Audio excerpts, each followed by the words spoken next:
Hey, can I squeeze through? I'm gonna film it.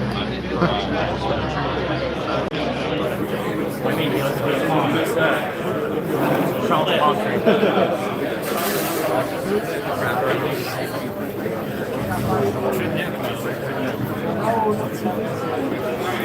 Everybody please find room. I know it's standing room only. Please find room. It is a little chilly, so we're going to keep each other warm. Sounds great.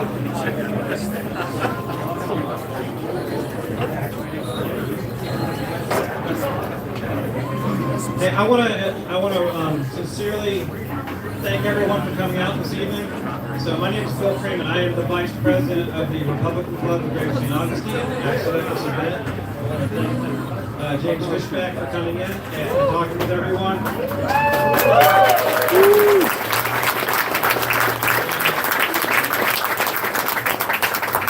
So I know we're probably stressing out the wait staff. Please be generous when you're thinking of them about your tips. So I really appreciate that. And I love to see a younger crowd. I'm used to seeing a bunch of gray hairs at this meeting. And, you know, it's about time I see people who have less gray hair than me. This is great. So I really want to thank you for coming. Excuse me. So listen, I want to introduce you guys, if you don't know them already, seems like you do. We've got James Fishback running for governor of the state of Florida.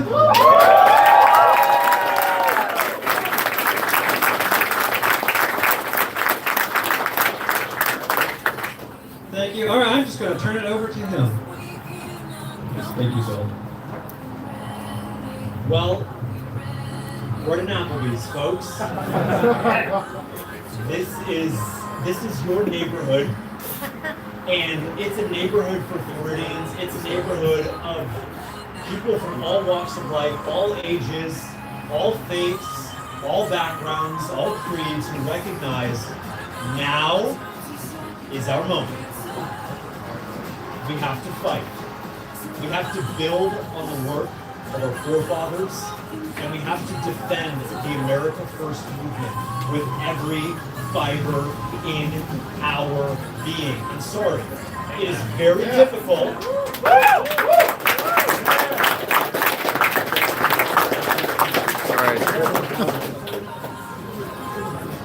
This song is actually quite fitting. Bill, did you bring this? This song is called What About Us?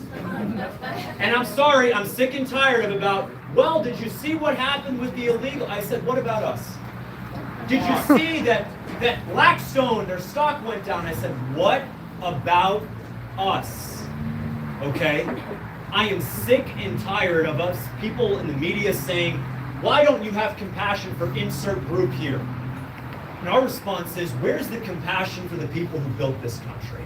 They turn to us and say, well, isn't it cruel? How cruel of you to do this? No, what's cruel is to treat American citizens like second-class citizens in their own country.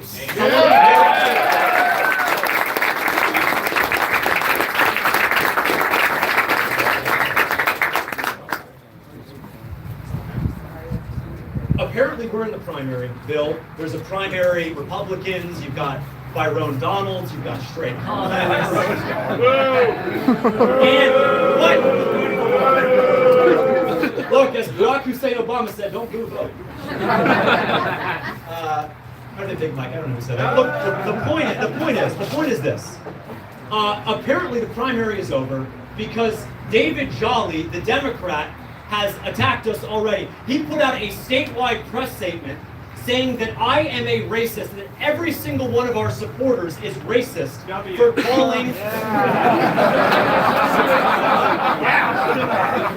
calling Byron Donalds a slave. Now let me say something right now. He is! Let me say something right now. Byron, if you want me to stop calling you a slave, if you want David Jolly to stop crashing out over our so-called racist rhetoric, it's real simple. Stop being a slave, give the money back to AIPAC, and we'll stop calling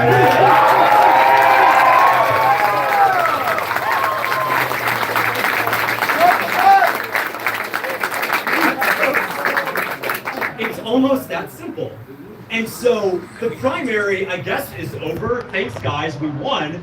Oh, the general has started, and I'll tell you, David Jolly is a woke loser who spent 251 words in a statewide press release. Not a single word on his website, though. I looked at his website for the first time today, Aaron. By the way, Aaron Baker is going to defeat Randy Fine on August 18th.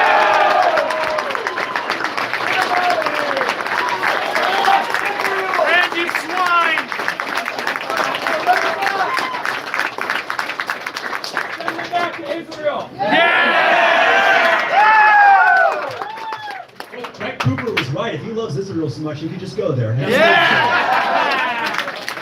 think they have Cheez-Its in Israel. I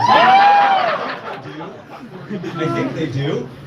But 251 words from this loser, and I went on his website for the first time, Bill. I can't say I don't really know who he is, but I went on his website and I said, gosh, this guy spent all this time, press release, calling on every candidate, Democrat, Republican, to disavow James Fishback. Speaking of disavows, I want to make something very clear. Very clear on the word disavow. I will never disavow my fellow Americans. Never!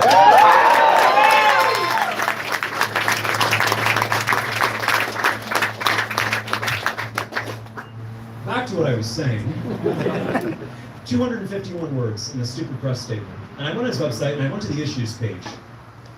I said, you're policing my words. You're policing our words, David Jolly. Why don't you follow your word choice? On his website, the word Blackstone does not appear once. He's going to let Blackstone keep buying up homes, hoarding homes, which means you, your kids, and your grandkids will never be able to buy a home, never get married, never be able to have kids and live out the full arc of the American dream. You go to his website, the word H-1B doesn't appear once. He's going to do nothing, David Jolly, to stop the H-1B scam that is replacing our workers. The word, I kid you not, I had to double check on this one. The word job does not appear on his issues page. The word job. When we've got people, 42% of our recent grads are underemployed. That means they're not working a full-time job in their field of study. David Jolly is a woke loser who's policing our word choice. He should focus on the words on his website. He will do nothing for our state. Let me be very clear. I am running for Florida governor to end the H-1B scam so our workers can get jobs again.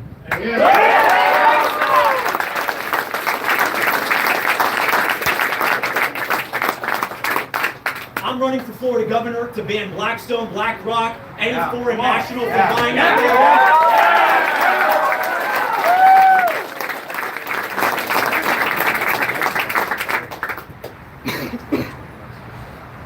And I'm going to work every single day to make sure that you, your kids, your friends, your neighbors can have access to great paying jobs across this state. Listen, for the longest time, we've been told that the gold standard for the economy is made in America. I'm telling you, it's not those 3 words anymore. It's got to be these 5 words. Made in America by Americans. If you're going to create jobs for Indians, get out. If you're going to create jobs for illegals, get out. We're going to make jobs for Americans. Otherwise, we want no part in it. Elect me Florida governor. I'll create thousands of jobs, great paying jobs in your communities. Because listen, you can't tackle the affordability crisis if you don't have a job. Literally everything is unaffordable if you don't have an income. And I recognize that an income isn't just the pay stub that hits the direct deposit every other week. An income is dignity, it's self-sufficiency, it's discipline for you, your kids, and your grandkids. If you don't have a job, you don't have a shot. Put me in the governor's mansion. I'll make sure that everybody who is willing to work, hungry to work, eager to work, and most importantly, we are a meritocracy, qualified to work, will have a great paying job that does not pay a slave wage, but a living, dignified market wage here in the Sunshine State.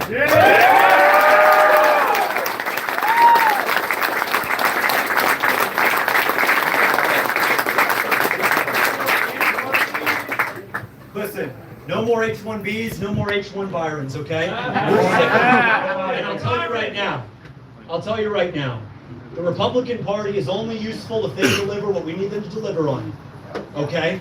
And I'll tell you, we've got a little patience for the Democrats and the Republicans in Tallahassee, okay?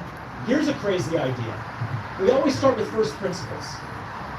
Our money should not be lent to a foreign government.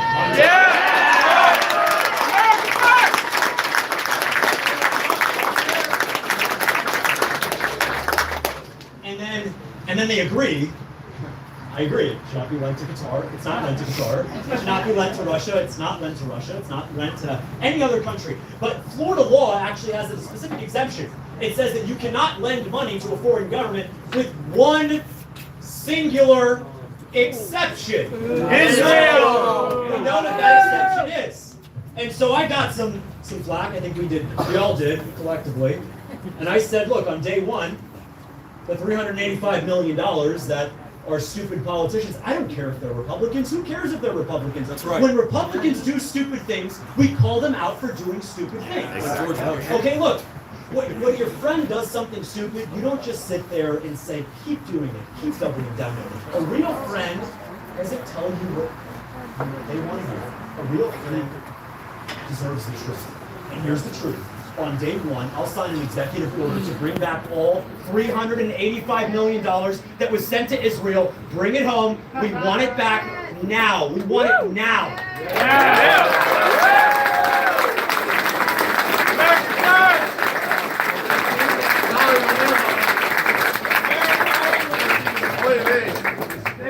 And guess what? And they said, well, what are we going to do? How are we going to invest our money? Crazy idea. Why don't you invest it right here? Why don't you invest the money right here? You know what? I want Florida tax dollars to be invested in West Florida, not in the West Bank. I want Florida tax dollars to be invested in Tallahassee, not in Tel Aviv. And I'm sorry. I respect folks from all faiths. I'm an unapologetic Christian. I believe that Christ is King. Amen.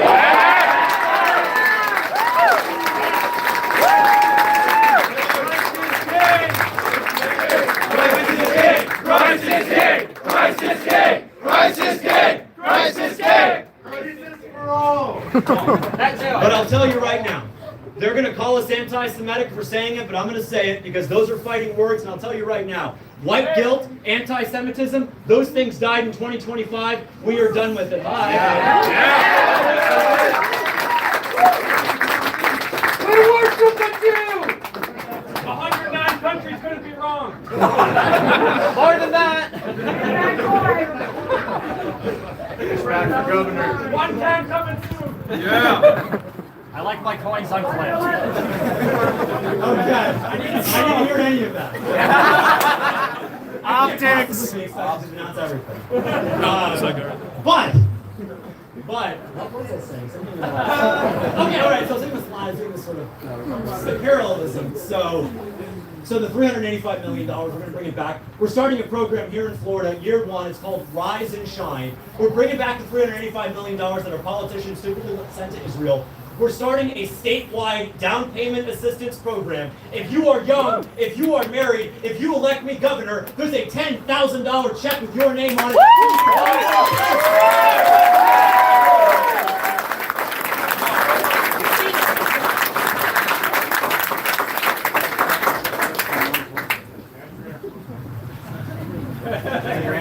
10 grams I'm using the shower. Seriously though, okay? I want, and look, it says, and then they say, where are you going to get the money? Where are you going to get the money?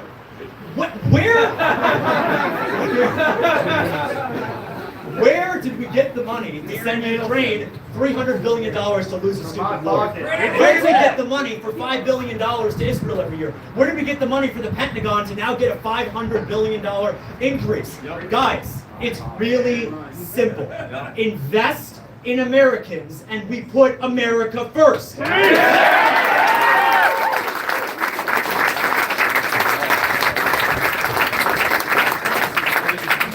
You know what? It's not nativist, it's not xenophobic, it's certainly not anti-Semitic to invest in our own communities. We've got to fight for the people that have built our state. And the thing is that a home is not an asset, it's not just another number in an Excel spreadsheet, it's not part of your net worth. A home is where you build memories. It's where you watch your kids grow up. It's where you watch your parents grow old. It's where you make indelible impacts on the people around you. It's where you gather for Christmas. Or in the case of Byron Kwanzaa, it doesn't matter. He's the one who celebrated. He put it out there. Look, I'm going to tell you something right now. I'm an unapologetic Christian. I celebrate Christian holidays. There's never going to be a happy Kwanzaa coming from the governor's mansion.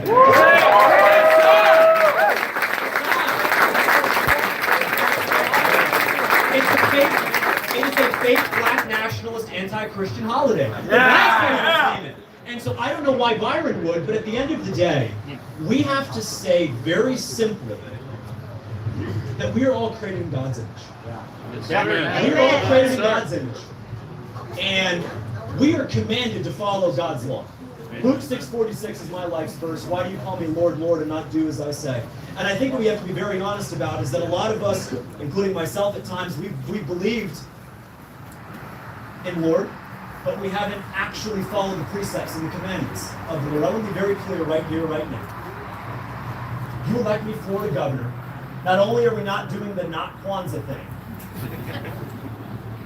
but we are going to challenge the current Supreme Court decision, which was disastrously decided in 1989, called Allegheny v. ACLU, that found nativity scenes unconstitutional. You elect me Florida governor on August 18, 2026. We are going to have nativity scenes on every state building for the next 4 years.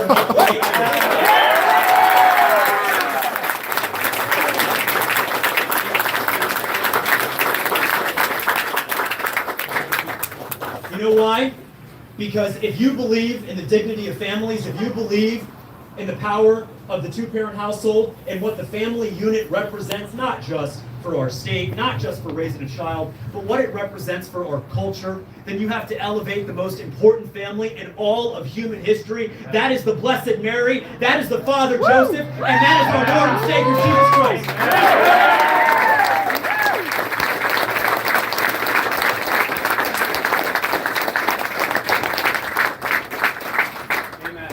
Our education system has to reflect the fact that we are all created in God's image. I'm sorry. If you're a teacher in Florida and you are pushing white guilt on our students, if I'm governor, you will not be a teacher in Florida.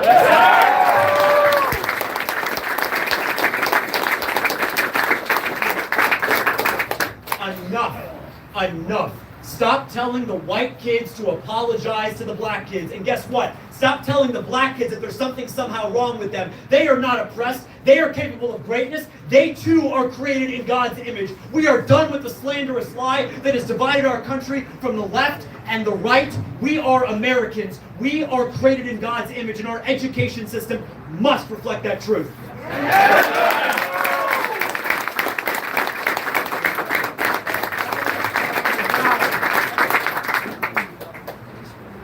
And so, we have to get real. The next governor of Florida, not to trigger David Jolly, but the next governor of Florida is going to be a Republican. Guys, do the math. Aaron knows this. The next governor of Florida is going to be a Republican. How do we know this? Well, Donald J. Trump won by 13 points in the last statewide election. Ron DeSantis won by 20 points in the last statewide election. And since then, there are now 1.5 million more registered Republicans than there are Democrats. Let me be very clear. It's a red state. The next governor is going to be a Republican. You can put the Applebee's mozzarella sticks and the $3 margarita on it, okay? It's going to be a Republican. Sorry, it's $6. Happy hour Sunday. 6 million. Optics! Pick up the optics. All right. So imagine like at Gettysburg and there's ad-libbing. Take off, there's ad-libbing in the background. I don't know. And if people don't know, if some of the older folks don't know what Migos is, it's okay. It's ghetto. It is ghetto cultural degeneracy. Speaking of which, I am going to end ghetto cultural degeneracy. And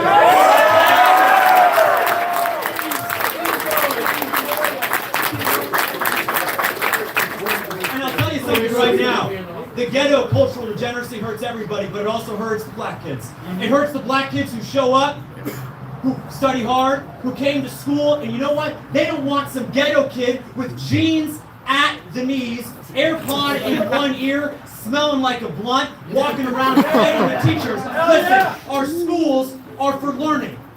Our schools are for learning. And if you are acting out of place, if you are acting like a kid from East Atlanta on a Migos soundtrack, get out of our public schools now.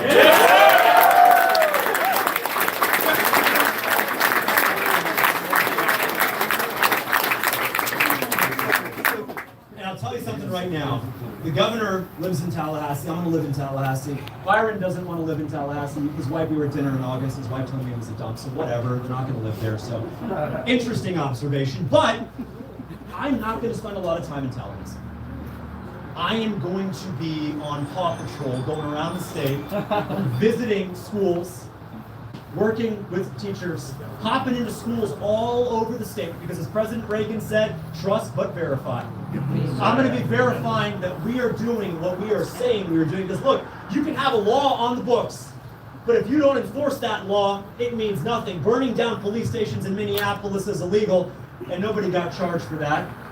Taking money as a Somalian is illegal. I don't know. I don't think they're going to do anything. That's also illegal. But I don't know that they're going to do anything. Speaking of Nick Shirley, I had this idea, and I texted this to Nick, and I said, idea. Oh my, he's saying texted Nick. That's going to get out. Here we go.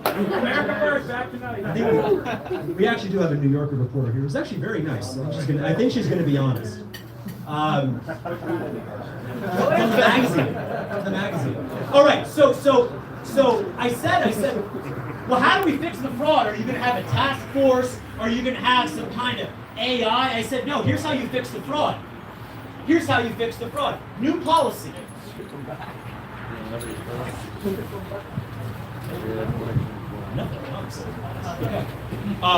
Here's how you fix the fraud. You identify fraud in the state of Florida. I don't care where it is. You identify fraud. You as an investigative reporter, you as a private citizen, you keep 5% of it. That'll end the fraud in a month.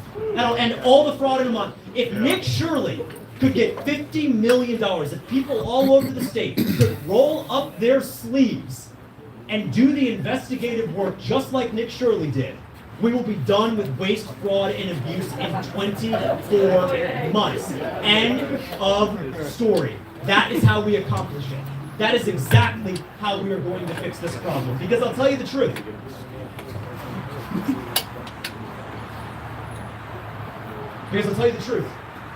Cash Patel has been busy. He's still working on my DoorDash delivery. He's still getting to the bottom of how I didn't get that extra queso with Chipotle. Okay? So while he's strolling around the country with his honeypot, we're actually trying to get to the bottom of what's actually going on in this country. And so I want to make something very clear. We're going to get to the bottom of waste, fraud, and abuse. Government was the problem. Government is not going to be the solution to cracking down on waste, fraud, and abuse. If you are a private citizen, you will keep 5% of any waste, fraud, or abuse that you discover, that we identify, and that we ultimately save. That is my commitment to you.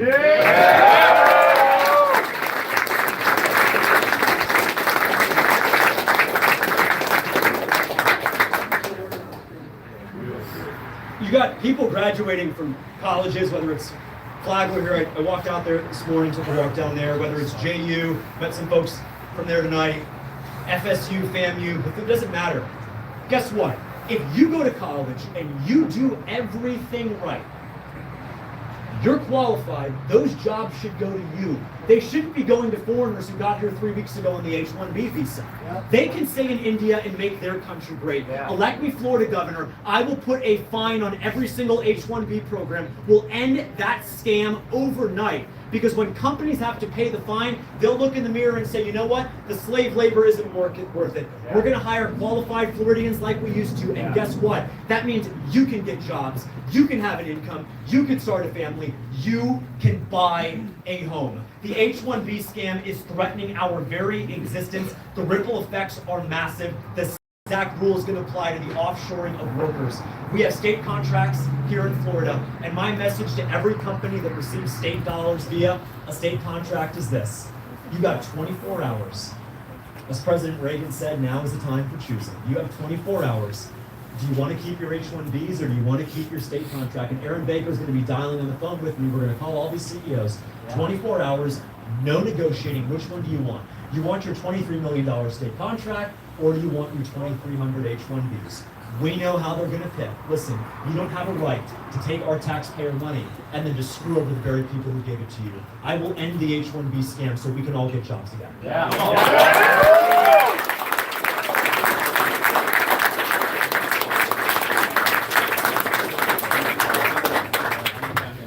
I don't agree with the Republican Party on everything, but I could never run as a Democrat because they want us killed. But honestly, guys, I'm kind of sick of the culture war. A headline came out the other day, Tallahassee Republicans vow to ban, wait for it, paper straws. Come on. How about this? Ban Blackstone from buying our homes. Come on.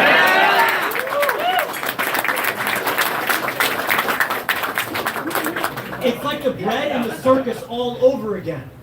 I can't pay my rent. Did you write the drag queen we kicked out of the library? I was replaced by an H-1B and I did nothing wrong. I was actually the best employee of 12 years. My granddaughter was replaced by an H-1B and now she can't afford to pay rent. Did you hear about the street that we hit with the pressure cleaner because it looked like a gay pride flag? Right? Look, we don't like drag queens, obviously, but enough with the culture war slop. All right? Make America great again or get out. Yeah. Seriously, make America get out. Get out.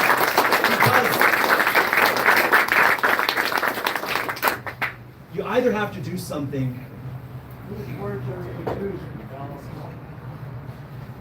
Which ones? Correct. I think the big point though is, and that could be India or Israel. Neither. Speaking of the back, who said that? Look, Where's the shoes? Send him back. has everybody wearing shoes? Get him out of here. We're American, not Indian. It's not about him. I kind of liked the guy. I knew him for a couple of years. I talked to him a couple of weeks ago. But I'm sorry, we don't want people coming here from foreign countries and lecturing us about how bad we screwed it up. We don't want that. We're done apologizing. We're done with the tone policing. We're done with the, you're a racist, you're an anti-Semite, you're a bigot. Listen, we voted against that in 2024 when we elected President Trump. We voted against this idea that our words could be weaponized and we could be canceled and censored because of what we said. We are done trying to be politically correct when our country is being sold off and we are quite literally being replaced. That is not okay. Let me say this. I don't agree with the Republican Party on everything. But what I particularly resent is the way they've treated our public school teachers. My grandmother, who passed in September of 24, she's a public school teacher of 20 years down in Broward County. We're a fourth generation Floridian family. My father grew up here. My grandfather was a professor down at FAU in Boca. He was a cattle rancher on the side. His father, my great grandfather, fought in World War I, and then we're in a small hotel on Fort Lauderdale Beach. Public schools are at the heart of Florida. They are the #1 educator, and I believe in universal school choice. I love what the governor and the first lady have done to push universal school choice. I believe that no student should be forced to be in a failing school where he or she is unsafe. But make no mistake, we are going to make a generational investment in our public schools. Our students will learn, and mark my words, our teachers will earn. They will earn their keep. We say we're the best and the brightest and all of that, but our teachers are the second lowest paid teachers in the country. That will end if you elect me as Florida governor.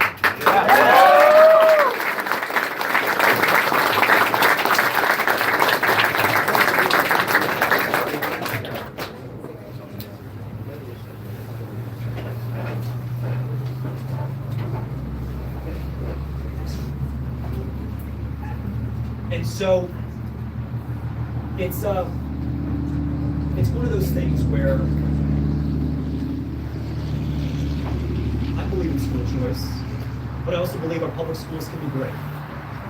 We got to get back to teaching the basics. We have to stop whitewashing and apologizing for our history. And I want to make something very clear as well. I know our history. We all know our history. We know the good, we know the bad, and we sure know the ugly. But the good is much, much bigger than the bad. Yeah. What movie did that come from? Clint Eastwood. Yes. It's a great movie. Clint Eastwood W's. So true. It's a great movie. But I want to be very clear as well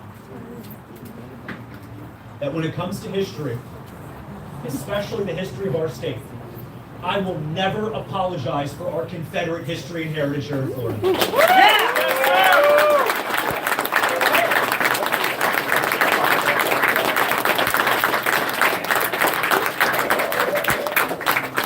Rumor has it that Byron Donalds wants to change the state flag because it resembles the Confederate flag. This is the guy who's in Congress. 3 weeks ago, they tore down a statue of Robert E. Lee and replaced it with some activists that none of us have ever heard of. I want to be clear. You don't have to agree with everything that Robert E. Lee ever did in his entire life. But he is part of American history. And in America, we do not tear down our history. That's a fact. Yes, sir.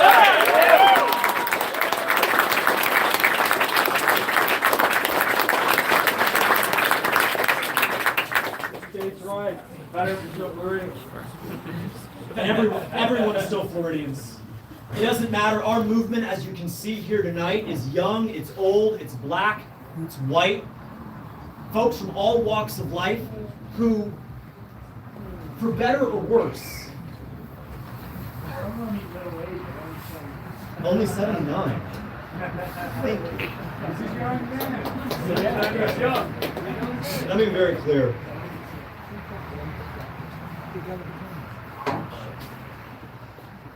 If I do one thing, I want to unify the political divide in our country. Hell yeah. Come on.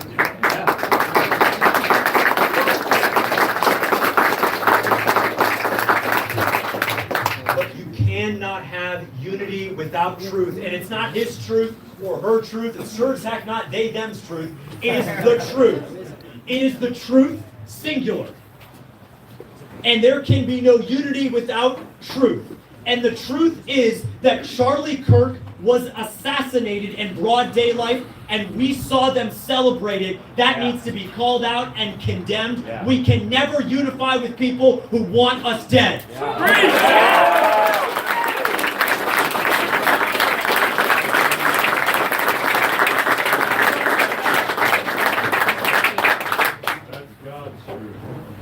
And we got to do better.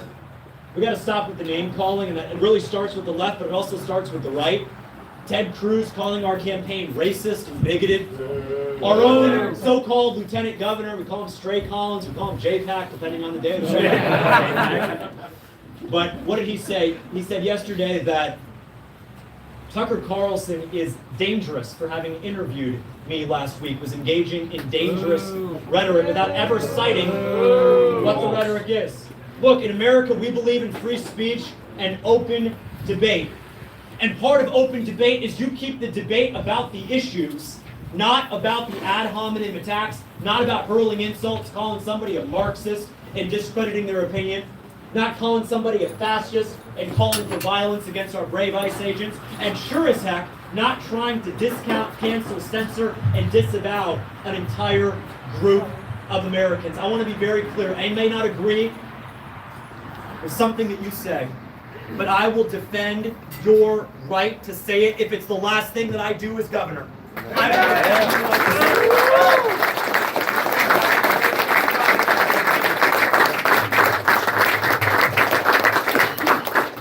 Will you do it on the internet too? I will do it on the internet as well. Yeah! Look, you want to criticize Russia? Be my guest. That's Russia. It's Netanyahu! Whoa. He's got a bug. Want to turn that up a little bit? Is it up or That's good. You want to criticize Russia? Be my guest. You want to criticize Ukraine and that money laundering scheme? Be my guest. and you want to criticize Israel and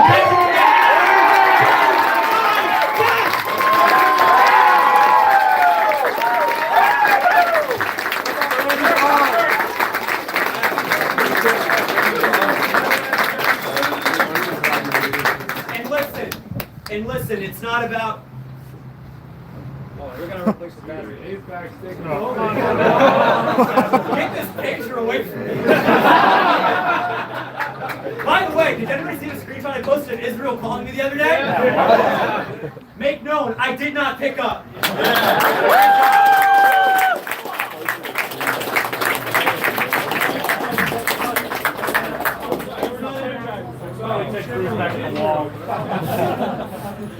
Those were H1B batteries. That is true, actually. They're pretty good anyway. So look, we'll take questions in just a little bit, but I'm looking forward to it. And look, I want pushback, because look, if you can't take the heat, you shouldn't be running for governor. Okay? Yeah. You can't take the heat, you shouldn't be. If you're Byron Donalds and you're concerned about a 31-year-old calling you racist, how the heck are you going to deal with a Category 5 hurricane? Yes, sir.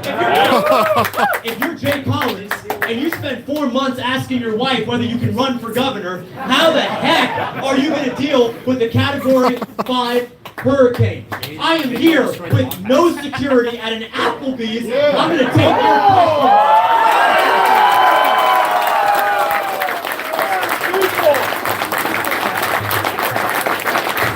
No bulletproof vest. Man, the people, man. I'll jump in front of the 4.6 billion is way too much. I agree. So you got it. Listen, look, we've been burned a lot. Okay. I don't expect you to walk out of here. I'm not asking you to walk out of here and blindly trust me. I'm asking for a second date. Yes, To sir. the guys here, no homo, I'm asking for a second date. All right. I've never seen more ad libs than this. It's entertaining. I don't even have to watch TV anymore. I just come to these things and it's just funny. I'm not. Look, I can't ask you to blindly trust me. I'm asking you to give me a shot over the next 8 months, to talk to your friends and family, to Charles in the back, who's 13 years old, who brought his mom, Rebecca, out here, and his dad and his sister. Thank you. You are patriots. Give them a round of applause.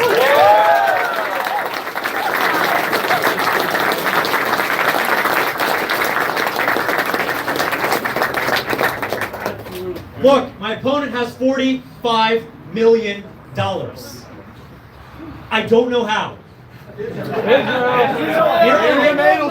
Miriam Adelson is already on the record with NBC News that she is raising a war chest against us. Let her have it. Move. You won't win. Let her have it. Guess what? You've got money, we've got patriots. You've got your establishment slot Facebook ads. We got word of mouth. Yeah. Yeah, word of mouth always wins. You may have APAC, but we have people all over the state, including right here in this room, who I know will leave it on the field on August 18th. Look, I was surprised to see, Bill, that I know Jay announced today, but Jay Collins in his announcement video said that if it's Byron, so be it. That he's in this race to just push Byron, to just maybe change his views on 1 or 2 issues. Let me be very clear. We are in this to win it all the way.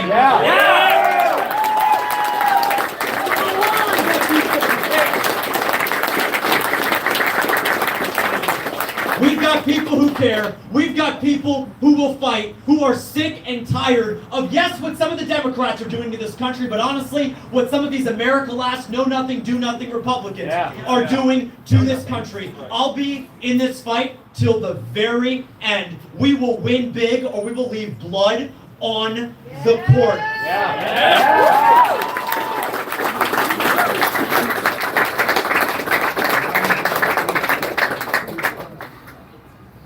There's a fork in the road. It's old Florida, it's new Florida. That's the choice. It's not about the who, It's about the what. What vision for our state do you want? Byron Donalds wants AI data centers up and down I-4 in the Florida Everglades, where citrus groves once stood, with cattle ranchers once stood proudly with their herd. If you want AI data centers, Byron Donalds is your guy. If you want Florida, in his words, to be the next financial capital of the world, Byron Donalds is your guy. If you want someone with the judgment and temperament who sided with Joe Biden in the summer of 2021 to lower the vetting requirements for the Afghan refugees, including and especially the sick animal who shot 2 of our National Guardsmen the night before Thanksgiving last year, Byron Donalds is your guy. That is the new Florida approach. If you want someone who's going to apologize and give up on citrus, Byron Donalds is your guy. If you want someone who's going to sell off the state parks to the next property developer, Byron Donalds is your guy. I'm telling you right now, I'm going to leave some money on the table. I'm going to turn down some lofty deals for our state and turn down some revenue if it means protecting our dignity, our way of life, our land, our wetlands, our rivers, the St. Johns River, the Atlantic Ocean,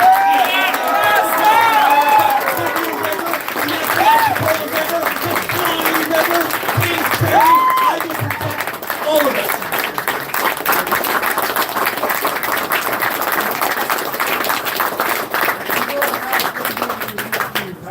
If you don't have dignity, what do you have?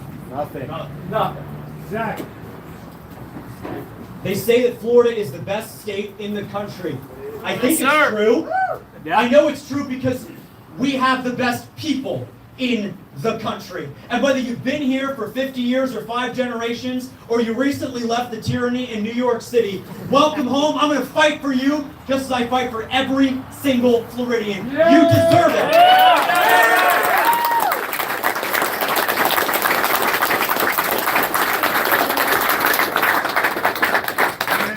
The America First movement is big. It is a wide tent. If you believe in what it means to be an American, if you love our country and will not apologize for our history, if you will not turn Americans against each other, we are proud to have you in this movement. I would be honored to have your vote. My name is James Fishback. I'm running for Florida governor because Florida is our home, America is our birthright, and I will never let them steal it from us.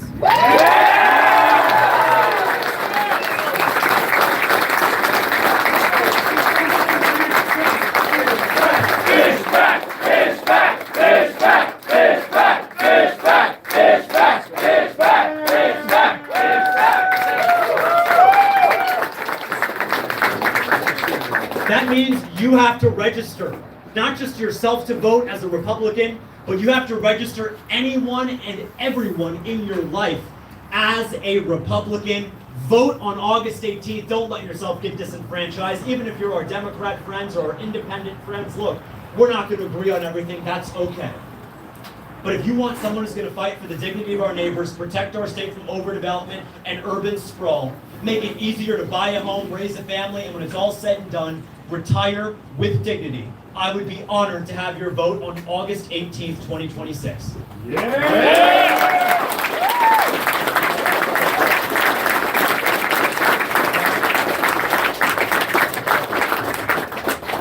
happy to take any questions. Yeah, I got a question. All right. We're gonna go kind of geographically. Go ahead, sir. What is the views on marijuana?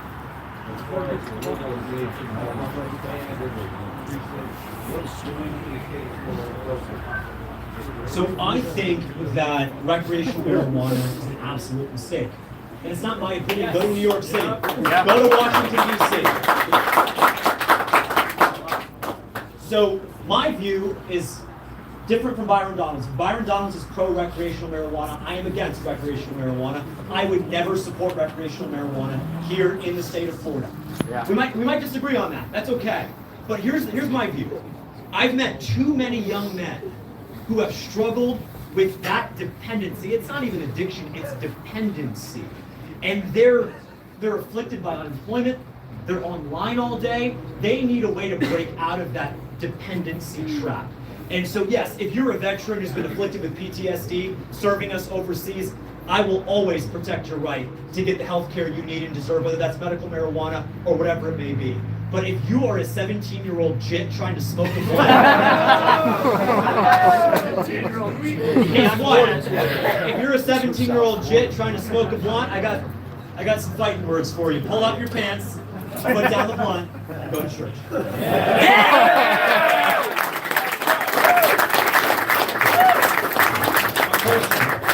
I know a lot of people are concerned about property taxes, and obviously DeSantis has been talking a lot about that lately.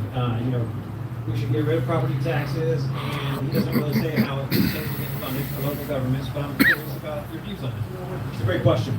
So property taxes, if you look at the last 5 years, statewide, there's been a 76% increase in all property tax revenue in just the last 5 years. 76% increase. Ask yourself, they're taking in 76% more statewide. Are your roads 76% better? No! Speaking of pot, we got potholes. Your sewage, is that 76% better? No! Your schools, your bridges, no. So how on earth is statewide are we collecting 76% more in property tax revenue? Where on earth is that money going? Israel. So we're gonna get Nick Shirley down here to figure it out. But in the meantime, in between time, if you're a Florida resident, I'm going to eliminate property taxes for you on your homesteaded property. Look, in America, you either own your home or you don't. You don't rent it from the government.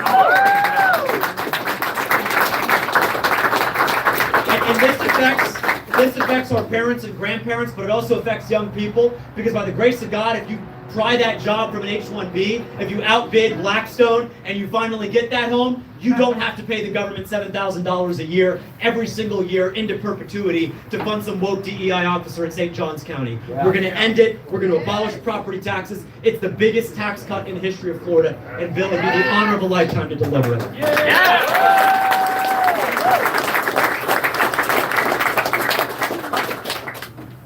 Oh, yeah. Hi there. Hi, everybody. I'm Ann Taylor, St. Johns County Commissioner. It's very awesome to see so many young people out here tonight. I do have a question for you, and I'm not familiar with, where are you at in Florida? Where do you live currently? Madison County. Madison, in what city? Madison.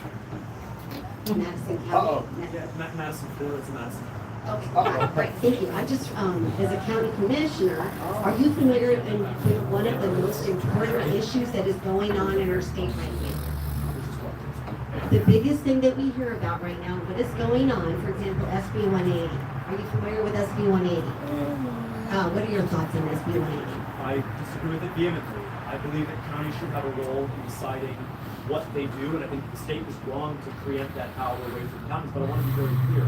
I'm not going to let St. Johns County, I'm not going to allow any county commissioner to build any kind of AI data center or continue to overdevelop without my express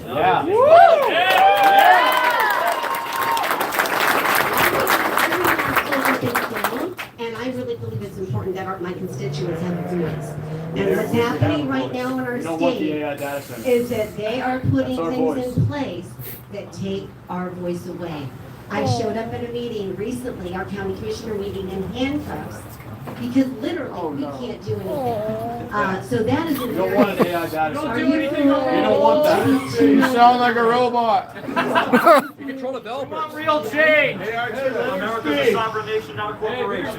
This HB 299 is also very concerning as well.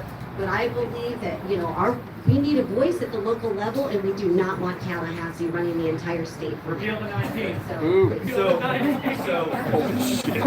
So look, thank you, Commissioner, for being here. Thank you, Commissioner, for being here. So here, I think, is the issue. Is we want to stop overdevelopment. Yeah. And we recognize that when you say, not you, but when people say that, well, economic development is good, what is good about a Five Below? What is good about another self-service car wash? What is good about a storage unit system? These things don't create local jobs. There's no hunger, no genuine need, want, or desire for these projects in the community. So why are they there? It's because county commissions continue to approve these things, continue to allow this development to happen. And so if you elect me on August 2026, August 18th, you're going to send a mandate, not just to Tallahassee, but to every county commission, that we are done with development. What I will do as Florida governor is I will pass a statewide moratorium and preempt all authority from county commissions on the issues of AI data centers, of overdevelopment, of all the ugly urban sprawl, because look, we cannot allow individual counties to dictate how they're going to build things. Look, if you want to build an AI data center, go build it somewhere else. Don't build it here in Florida. And if a county commission decides that it's their best interest to get bought off, then that is not something that can be tolerated. We have to send a strong, resounding message, because development, overdevelopment, will literally be on the ballot on August 18th, 2026. I am the only candidate who has pledged to stop development dead in its tracks. I will honor that pledge and honor the vote.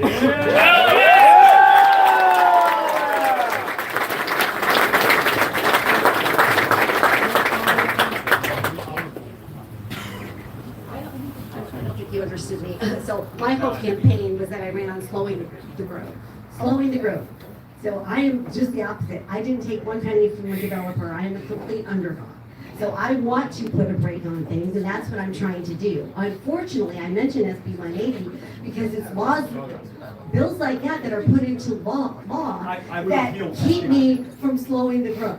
So that's what is infuriating me right now. We got the Live Local Act. Are you familiar with Live Local? I would repeal Live Local. Live Local is horrific. I agree. So we cannot have the governor that hears from their constituents and then yet still ignores us and puts those bills into law. Because I can't slow the growth and slow down this overdevelopment if I don't have the support of the governor. You will have my support to stop all overdevelopment.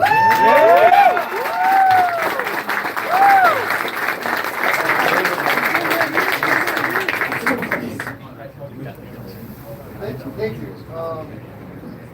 So, by the way, I saw your interview with Lauren. That's over here. I really appreciate your commitment to conservation. But my question is, considering how Florida is the second oldest state after Iowa, how do you plan to reach voters that are not online? And will you explain some of the more edgy things you have said if Donald's campaign were to show your tweets to those older voters?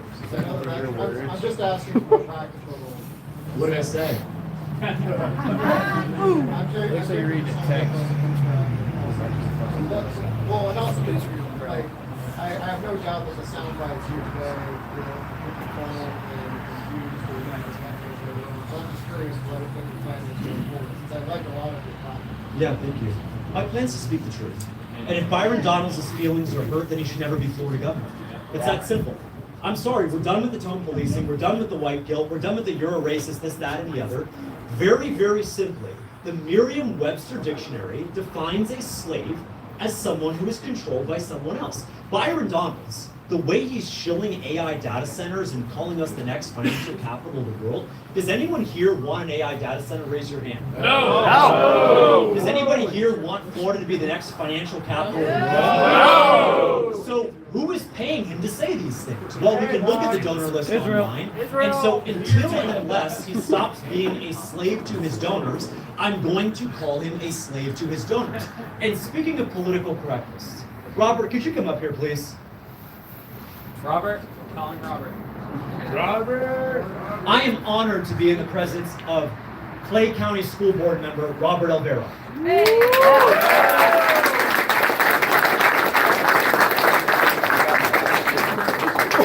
Now, Robert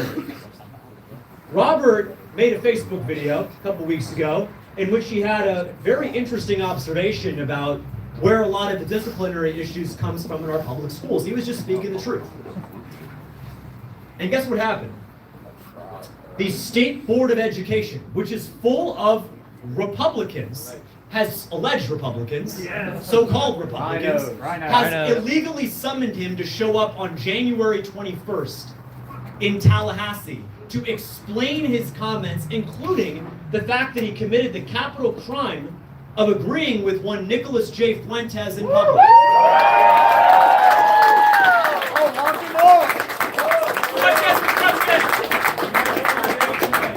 Let me to tell you something right now. In Florida, we believe in free speech.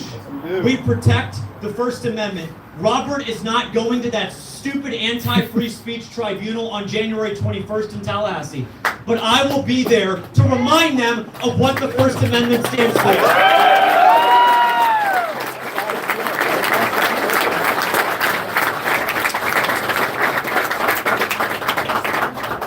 Robert is a proud American who fled the communism in Cuba. Yeah. He fled the laws that would try to throw you in prison, that would punish you for saying the wrong thing in public. He did not come here, become an American who proudly stands for our Pledge of Allegiance. To have Republicans do the same thing to him. Let me say something right here to you. School board member Alvaro, you have my complete and total endorsement for re-election. We are going to protect you every single day.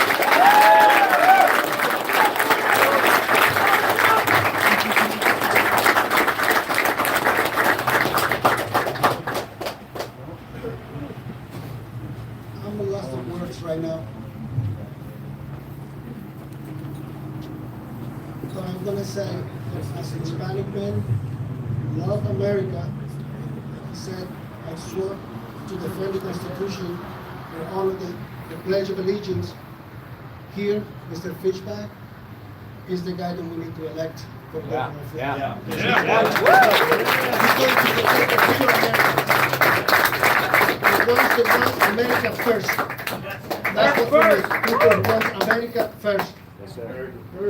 Amen. Amen. Thank you very much. Thank you, Robert. Give him a round of applause. Thank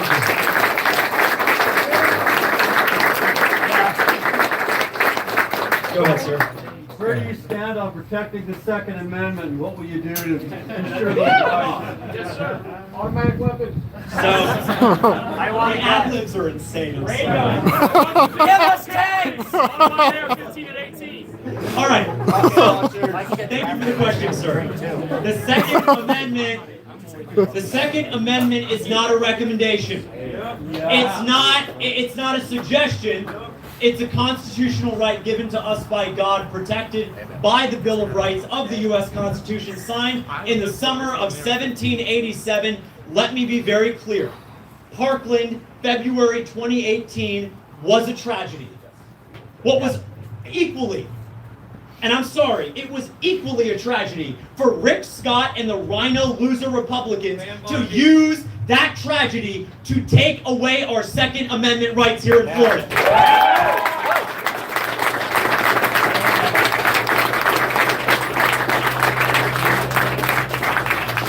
To be very specific,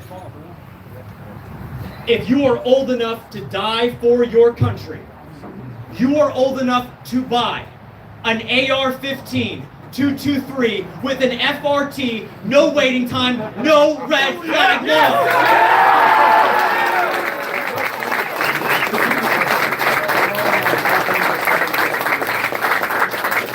You're either for the Second Amendment or you're not. David Jolly is not for the Second Amendment. The word H-1B, Blackstone, or even the literal word job is not on his website. He's trying to tone police us with our word choice. But the word is common sense gun safety. He thinks that the gun laws on the books here in Florida are not tough enough. I'll tell you right now, one thing we're also going to do is we're going to codify open carry. We're going to codify open carry here in Florida.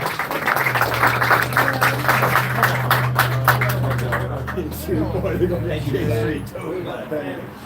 We'll talk about it. Yes, sir. Go ahead.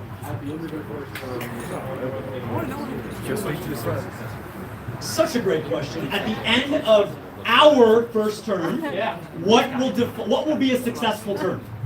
So I'm going to do something that no other politician has ever done. I am going to say right here, right now, Aaron Baker, my witness, if I do not make life more affordable for you in my first 4 years, don't vote for me. Right now, I'm saying it right now, affordability. If I don't make your personal life more affordable in my first 4 years, I do not deserve to be reelected. I will sign an affidavit right now under penalty of perjury that if you your life is not more affordable under our leadership, then I do not deserve a second term. My term is not about GDP. It's not about how many New Yorkers moved here. It's not about how much inbound investment we got from China or whatever. It is about one thing: great paying jobs, young people being able to afford a home, and for our seniors who have sacrificed everything, for our parents and grandparents who have sacrificed everything to make this country great. I want to make sure you can stay in your home without forking over thousands of dollars every year to the government in property taxes. I will fight for young people. I will fight for working families, and I will fight so seniors can retire with dignity. I have to give it to you. I have to give it to you. Thank you. Yes. So, thank you. Is that Barrett Trump? Holy moly! I'm voting for you because I want the old Florida versus the new Florida, and my issue is in St. Johns County alone, we have 6% ag land left. Wow. And they project in 10 years that the population will double. So a call to action to everyone here and everyone watching would be to show up to your city council meeting and don't just leave it up to the city council. We don't have a city council, we county commissioner. Okay, well, if I may, I was just down in one in Bunnell and Flagler County, and people could vote on rezoning. So if you really care about preserving old Florida, show up and use your voice at city council meetings. Thank you. But to you, I have a question. How do you stop or disincentivize the cattle rancher? Like this gentleman grew up in Vero Beach, and his neighbor just sold 5,000 acres for $75 million. How do you disincentivize to a land developer? Yeah. How do you disincentivize that or incentivize the ag people to stay? It's a great question. So there's two things you have to do. Number one, you have to preempt all zoning of ag land. Essentially take authority away from county commissions, preempt all zoning, rezoning of ag land to the state. We're not going to rezone any of our agricultural land for the next 25 years. Full stop. Full stop.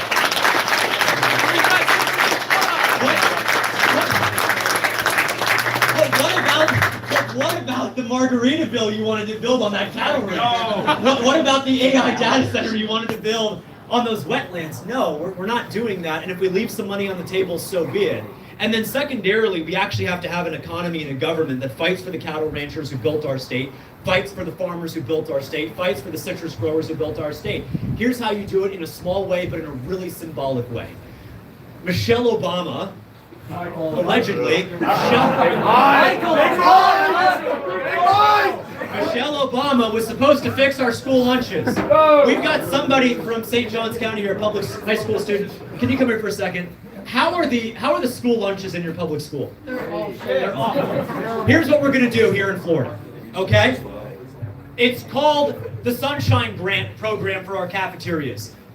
Effective immediately when I am governor, the schools will not be serving lunches. Small businesses will be serving lunches in our cafeteria. 5 small businesses that are locally owned, not owned by private equity, that don't employ H-1B workers or illegal immigrants, with one stipulation: the food you serve has to be grown, raised, cultivated right here in Florida.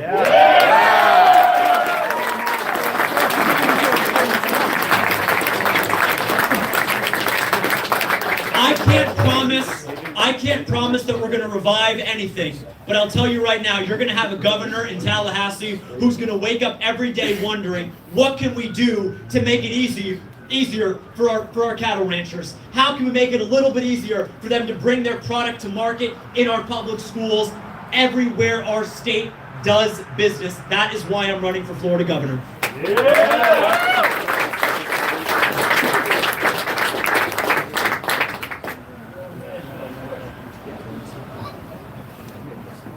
Well, let me try to get some geography of that. Yes, sir. Yes, you. So, kind of taking it back off what you said, Florida has a 120,000 unit housing deficit here, and I was wondering what you would do to work with developers who do want to build housing for people at an affordable price. What would you say to those developers? It's a good question. I actually think that the housing issue is, look, we can think of it one of two ways. There's either too many people or too few houses, right? There are 1.4 million illegal aliens who live in our state. They are not sleeping in the Everglades, and they're not sleeping on the beaches here in St. Augustine. They're living in single-family homes. And I think that the way you solve housing is we either have too few homes or too many people. Clearly, we have too many people. I don't believe we're going to build our way out of a housing shortage. I believe that we need to deport more people faster, free up the homes, because look, the houses they want to build are crap. It is Section 8 style housing. Byron Donalds wants Section 8 style housing. That's why developers have given him $45 million. I'm not going to turn my state and your state into a Section 8 ghetto. I'm going to make sure that you can afford homes. And part of affording homes, too, is recognizing there's a lot of communities that, and we know them in our own community, a lot of places we wouldn't dare to live because of crime. Because the homeless are nearby. Because they're too dangerous to walk at night in. Guess what? I'm going to be a law and order governor, and it's not enough to have a 50-year low in crime. We have to have the lowest crime possible. That's going to free up a lot of housing as well. And so remember, we don't have a shortage of homes. We have too many people in our state. The solution is not to build 10,000 Section 8 style homes in the middle of where Citrus Grove once stood. It's to free up the existing housing supply, whether it's through illegal immigration deportations or also the criminal communities in downtown Jacksonville is just one example, where you've got homes that have been abandoned for 20, 30 years because you got people out there smoking crack pipes in the middle of the day on a Sunday. You arrest them, and as I will as Florida governor, I'll deploy the Florida National Guard on day one to round up the homeless so they can get the health care that they need and we can get the safety we deserve.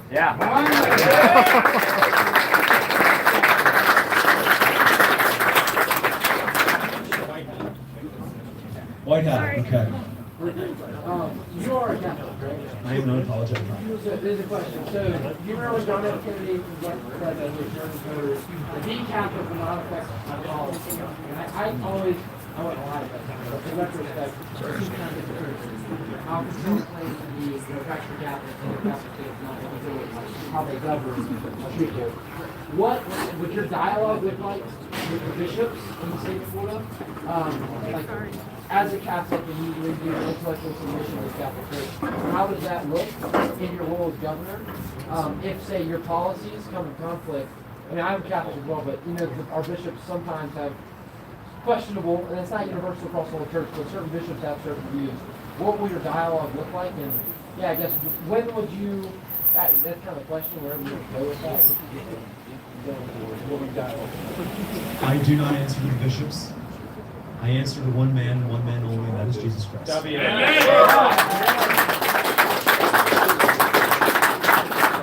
I think the bishops in the Catholic Church have gone totally woke. They say nothing about abortion, nothing about adultery, nothing about transgenderism, and all they want to do is whine all day about our borders. And so I think it's very clear where we stand on the issue of taking care of our own. 1 Timothy chapter 5, verse 8. If you don't take care of your own, you are worse than an unbeliever and you have denied the faith. I am running for Florida governor to uphold the faith, and that means fighting for the dignity of the Floridians who are working every single day to make ends meet.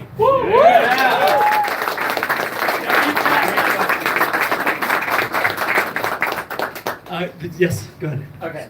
So I know you mentioned you want to do stuff with education. So I went to a private school. My dad actually used to know Erica and Byron Donalds before they got into all that. Very sad what happened. And I know that you mentioned you wanted to retool it. So my question for you is, how do you plan on doing that? Do you want to like roll back Common Core? Do you want to introduce like a classical model? You know, bring back the historic greats of Western civilization, reintroduce Christ to the classroom? What's your plan? All of the above. All of the above. And we can get into all the specifics of the full education plan out here in the next month. But here's the big thing. I believe that when you graduate high school, you should be able to do a couple things. One, you should be able to recite the entirety of our Bill of Rights word for word and understand what they mean. Guess what? Because I'll tell you, the older folks in this room, they know what our Constitution stands for. That's why they fought to defend it every single day in our country and have bequeathed this country for us. It's our opportunity to defend. Right. But also, how many kids nowadays in a public school can't even make change? You give them a $20 bill and say, well, the bill was $11.98. What's the change? They don't know what a nickel versus a quarter is.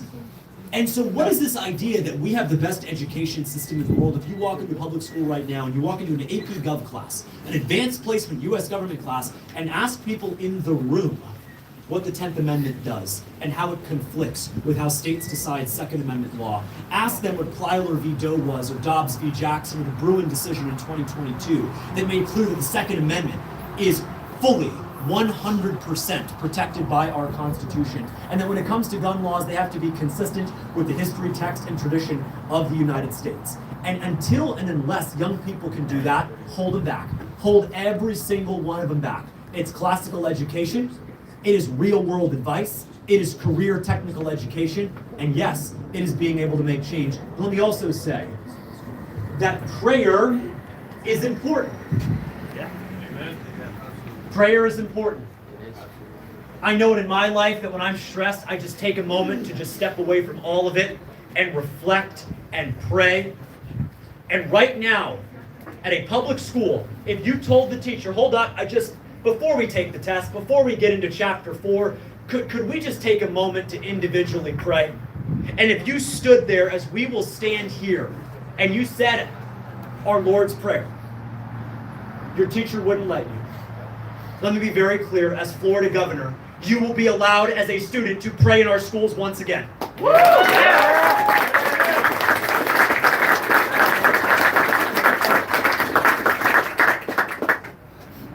Yeah, go. Yes, go ahead. Yeah. So I've had this issue in my schools where, teachers will, against school curriculum, try to force in overtly left-wing ideas that don't belong in the curriculum. What would you do to enforce against teachers doing that? Yeah. And this is the perfect example. What's your name? My name is Zach. Thank you. This is the perfect example of you can change the law, but if you don't enforce the law, it is already against the law for teachers to do that. Yep. But who is enforcing the law? Very simply, you go to your principal and complain about it. They're a left-wing lunatic too. They won't do anything about it. We're going to create a statewide office of academic excellence that you can go directly to the state and report this, number one. Number two, and look, I said the teachers are going to earn more, but they're going to have to earn it. Yeah. We are going to put cameras in the classrooms. We are going to put cameras in every single classroom. Yeah. Every single classroom. Because we deserve to know. The only silver lining to COVID, by the way, is that we saw exactly the kind of crap they were pushing on our kids because they were online and we were overhearing it. Mm-hmm. Now, we don't have access anymore. So we need to have full transparency and full accountability. Why on earth is a math teacher talking about abortion? Why on earth is a biology teacher talking about Charlie Kirk and how he deserved it? It has to end because our schools are for educating, and I say it's cliche, but not indoctrinating, right? But look, Republicans will say that line, oh great, and we'll clap, but what are they doing about it? What are they doing about this? It sounds like you've had experience with this firsthand. What happened? I've had to change out of 2 to 3 classes because I didn't like the ideas. So you had to change your life around because your teachers were too busy ramming that crap down your throat. Unacceptable, nonsense, we will deal with it. If I personally, and I can tell you, I don't really like Tallahassee. I think it's a beautiful place. I don't want to be trapped there the entire time. I'd much rather be traveling the state going to Applebee's. Very American. But if you make that complaint to our office, to the statewide office of academic excellence, I will personally show up and deliver that accountability myself as governor with a camera crew, because we're going to send a message to every single teacher in the state. Show up, do your job, and you will get paid, but don't you dare try to indoctrinate our kids.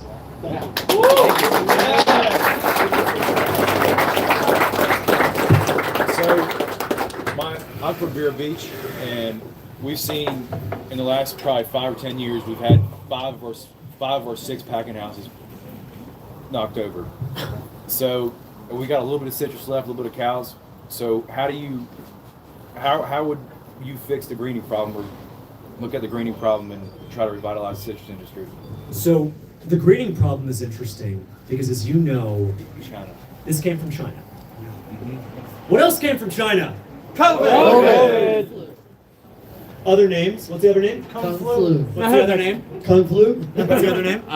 China virus. China virus. Oh, and SARS. Okay, SARS, COVID-19. What was it called? Corona. The Wuhan. That's very good. Okay. So it's very similar actually to COVID in the sense that a foreign country, something got out and got here and contributed to all of this malaise in citrus. But that was the proximate cause. That wasn't the ultimate cause. It was Democrats and Republicans in Tallahassee giving up on 100 years of pride, heritage, and identity in our citrus farms. There is a cure to greening, but you have to put a real price tag behind it. Florida citrus could be worth $50 billion a year in industry if we bring it back. Here's my commitment to our citrus farmers. If you are a scientist anywhere in the world, and if you have a cure to greening, I don't care where, you could be in Iran, I don't care.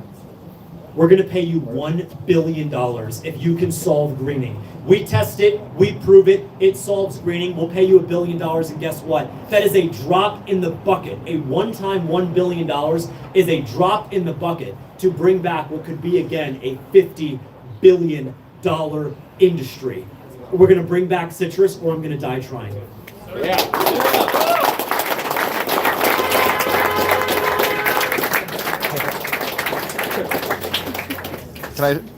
So my dad actually went to Publix and he bought oranges, and the oranges came from Australia. Weird. Terrible. Unbelievable. Combination. Yeah. One thing I'll ask about, as far as affordability, a lot of people are concerned about HOAs and the home insurance premium increases. Do you have any ideas or improvements that you can make on that?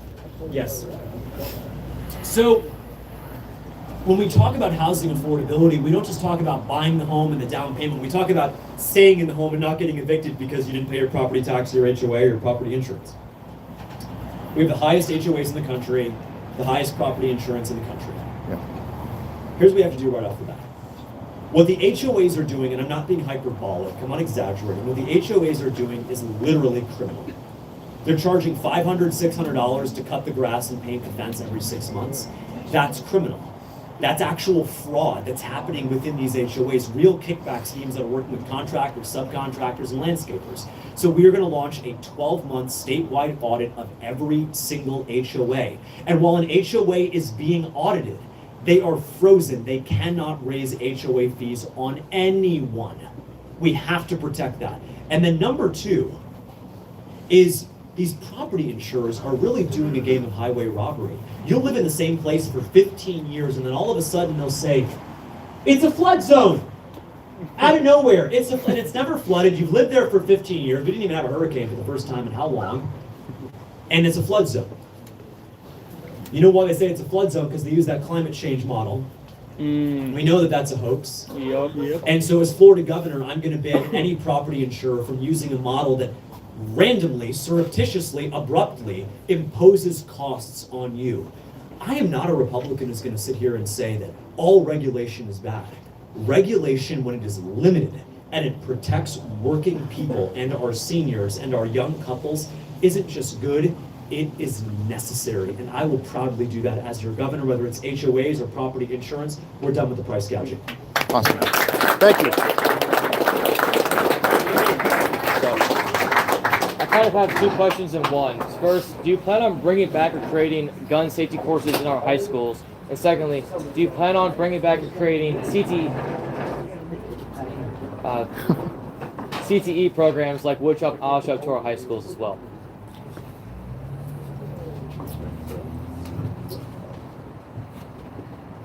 I think it's important to have gun safety in high school. I think we should have a conversation, and you should have people be able to learn more about firearms and how to handle a firearm. Not just if you're a guy, but if you're a girl. You know, there's this idea that there's a waiting period. They say it's the cooling off period to buy a gun. If you're a young single mother who goes to buy a firearm, she lives on the wrong side of town, and you need to buy a gun that night because you're in fear for your life about a crazy neighbor or, heaven forbid, an abusive ex. And what does the salesman say? He says, 3 days. Come back in 3 days. When you're dead. When you're dead.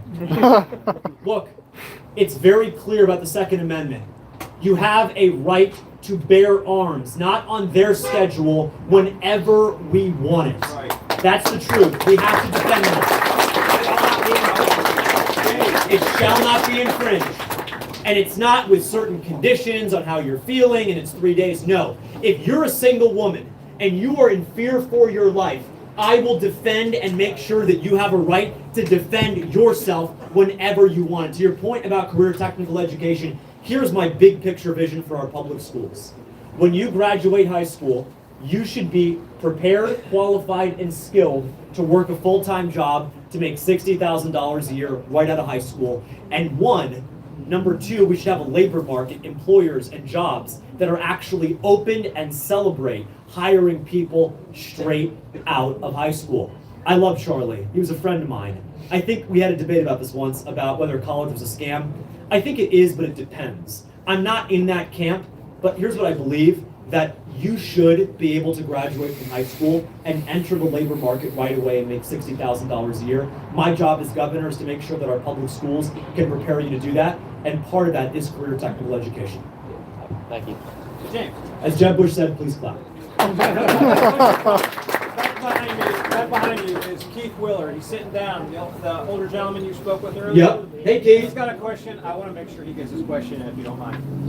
Hey, Mr. Willard. Hardest working member, right here. There you go. It took so long to ask me the question, I had to write it down so I didn't forget. But anyway, on a history book, big time. And this time in our life, it's the same time in ladies and men that have gone down through all-time history. The biggest three teachers of all time has been Plato, Socrates, and Aristotle. Yeah. Aristotle, I'm telling you, on the history book, said Aristotle, after Alexander the Great died at 33 years old in Babylon, Persia, his speech was to his scribes that wrote it all down. It takes a strong man to rule. Are you a strong man? Are you a strong man? It takes a strong man to rule. That's why Donald Trump is in the presidential, is president. It takes a strong man to rule. Are you a strong man? Yes, sir, right.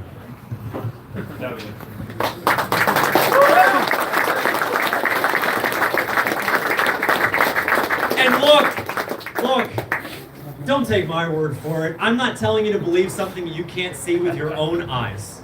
Can you imagine, I say it with humility, but can you imagine Byron Donald standing here right now, outside in the cold, taking your unscripted questions? We're going to be here all night if we need to. Can you imagine J-Pac Collins doing the same, or sure as heck David Jolly doing the same? And so look, judge me by my actions. Everyone's going to say they're strong. Everyone's going to say they're courageous. But until they show up right here in St. Johns County, stand across from you and take your questions, do not vote for them.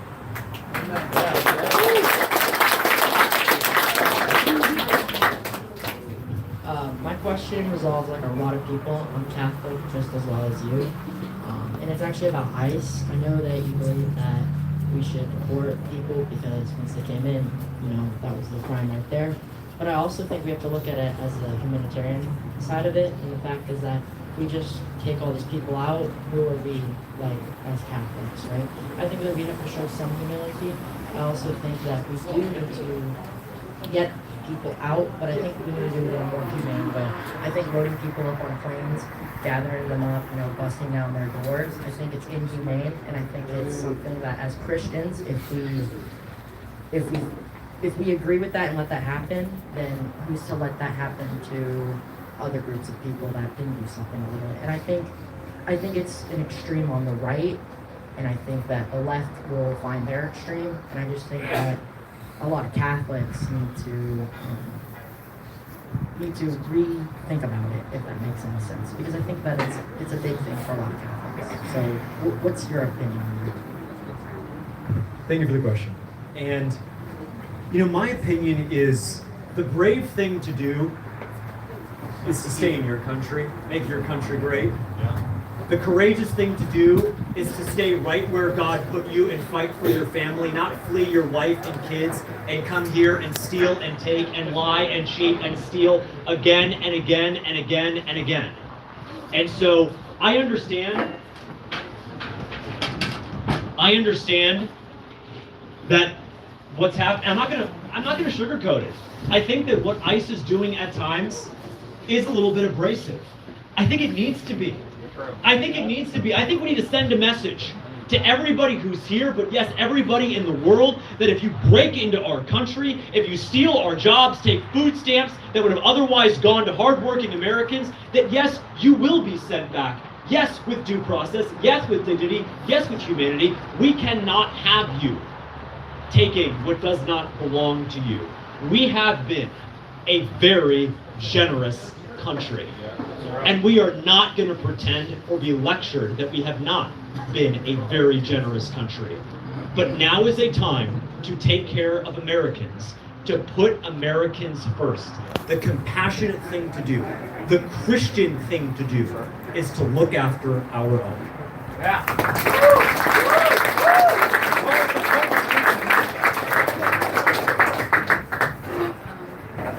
So I recently mentioned one of a complete ban on abortion, which I fully support. But I was wondering if we were going to criminalize it and also criminalize people taking young girls out of state to get abortions or bringing the abortion bill in Florida. And I also wanted to ask So, as a Christian, I believe that life begins at conception. Jeremiah chapter 1, verse 5, before you were born, I set you apart. I'm not going to mince words, and I might lose some votes, but I'm just going to tell you the truth. The correct number of abortions in Florida is 0. It is 0.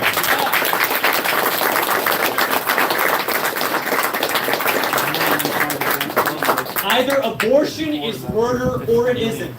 Either abortion is a genocide against Gen Z or it isn't. Either abortion is a Holocaust against the preborn or it isn't. I believe that it is murder. It is a Holocaust. It is a genocide. And to answer your question, it would be the honor of a lifetime to sign a full abortion ban here in Florida.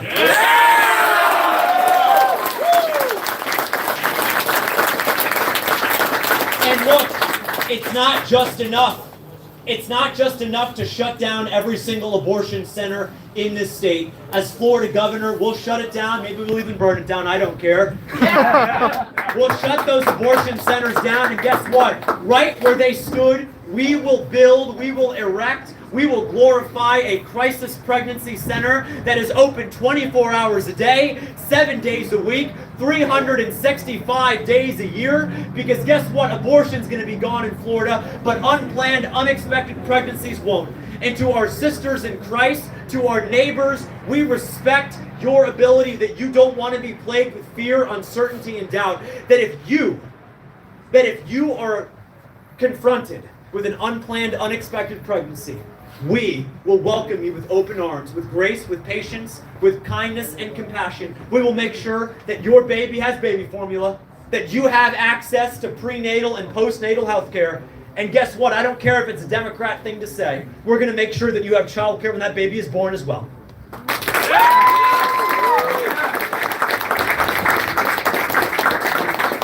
That's what being pro-life means. It means looking after women. And let's be honest, the most important women in all of human history are Blessed Virgin Mary. She too struggled with the crisis, the fear, the uncertainty, and the doubt of an unplanned pregnancy.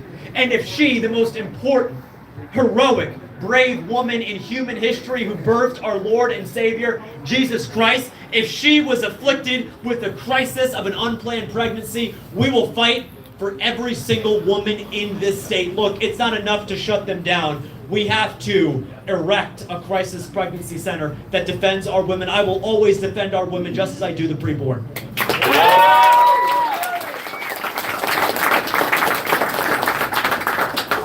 Fishback, my a military family. My grandfather was in the military, my father was, and I will be. I was just curious, do you have any policies in mind that are military specific? I know that Florida's obviously a big military state, Jacksonville's a big military state. So what policy do you have in mind specifically to defend veterans and people who are actively serving?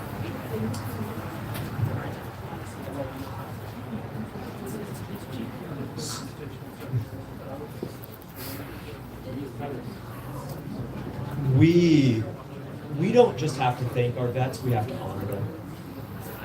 And the way you honor them is you don't make them drive 4 hours to get an appointment at the VA.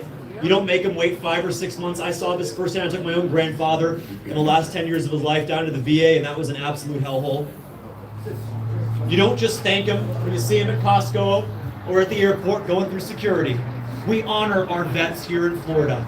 And here's what we're going to do. We're going to do two things right off the bat. We're going to create if the VA is going to keep screwing it up, we're going to create a statewide healthcare system that provides direct services to our veterans. No more driving 3 hours for an appointment. No more waiting 6 months to see a doctor. We're going to build out our own healthcare clinics right in our own communities.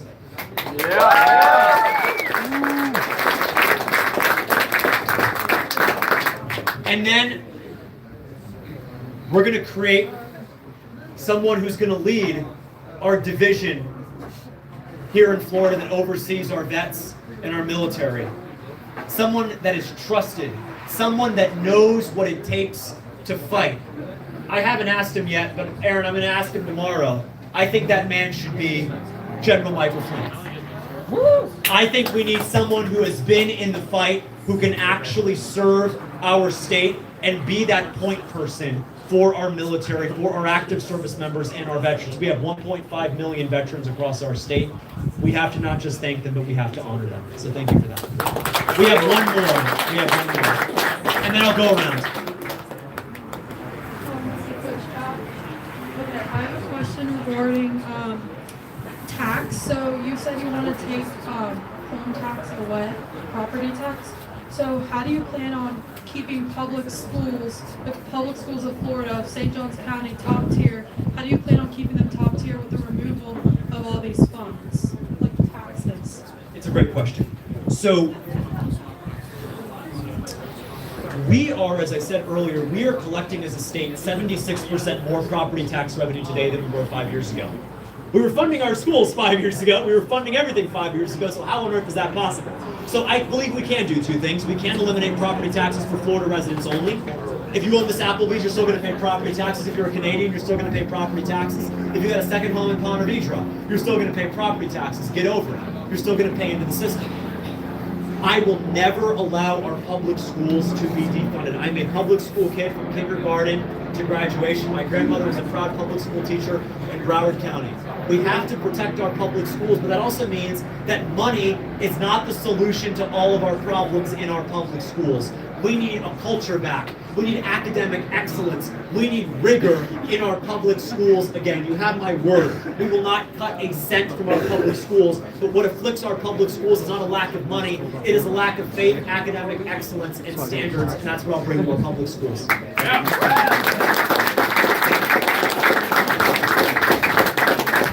All right, guys, we're going to take it inside. I'm happy to take any questions one-on-one and, of course, take photos. Thank you so, so much.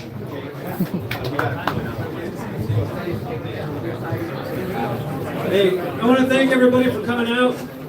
So listen, we are the Republican Club of Greater St. Augustine, and if anybody is interested in joining our club, we meet the second Monday of every month. So, and by the way, our next meeting is going to be, I think it's called New York Meatball and Pizza. It's on State Road 16. I send emails out, so please be on the lookout. I'm sure you guys probably saw something advertised. So anyways, thanks for coming out. You guys are great. Thank you. James Fishback. Thank you.